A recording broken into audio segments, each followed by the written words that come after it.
संसार में सब कुछ है। चार पदार्थ जैसे कि चार पुरुषार्थ कहे गए हैं, धर्म अर्थ काम मोक्ष आदि आदि सब कुछ संसार में है। सकल पदार्थ है जगमाई। व्यक्ति चाहे जितना धन जुटा सकता है, व्यक्ति चाहे खूब धर्म अर्जित कर सकता है, व्यक्ति जो चाहे। इसमें कर्म की प्रधानता की बात कही है। इस चौपाई का मूल आशय जो है वो कर्म से है कि व्यक्ति यदि कर्मशील है, हम लोग भाग्यवादी बनकर ना बैठे रहें करे भाग्य में होगा तो मिल जाएगा। कर्म यदि हम अच्छा करेंगे तो निश्चित तौर पर उसका लाभ मिलेगा। कर्म से व्यक्ति सब कुछ प्राप्त कर सकता है।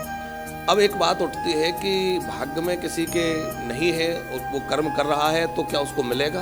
तो उसके लिए कहा गया है कि जैसे किसी के भाग्य में है कि इसको इतना बड़ा खजाना मिलेगा, उसने प्रारब्ध ऐसा उसका है, पहले अच्छा कर्म किया है और उसको खजाना मिलने का योग है, लेकिन उसका इस समय कर्म अच्छा नहीं है, आलसी बनकर पड़ा है, कुछ करता नहीं है, तो खजाना नहीं मिलेगा, उसको थोड़ा बहुत कुछ मिलकर रह जाएगा।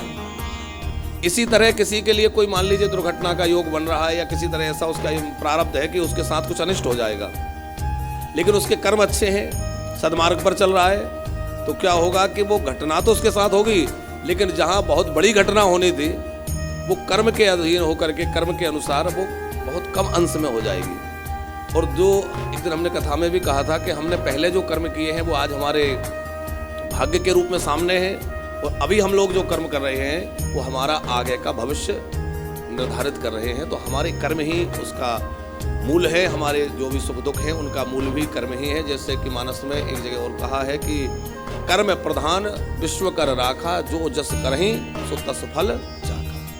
तो कर्म की प्रधानता के लिए गोस्वामी जी ने कहा है कि संसार में सब कुछ है, व्यक्ति जो चाहे। अच्छा, मानव की जो शक्ति है उसका कोई अंत नहीं है। कोई व्यक्ति कितना काम कर लेता है, कोई व्यक्ति कितनी ऊर्जावान होता है, कोई व्यक्ति कुछ नहीं कर पा रहा है, तो वो उसकी शक्ति की कमी नहीं है, वो अपनी शक्ति को पहचान नहीं पा रहा है अथवा उसका उपयोग ठीक ढंग से नहीं कर पा रहा है। तो यही गोस्वामी जी संकेत कर रहे हैं।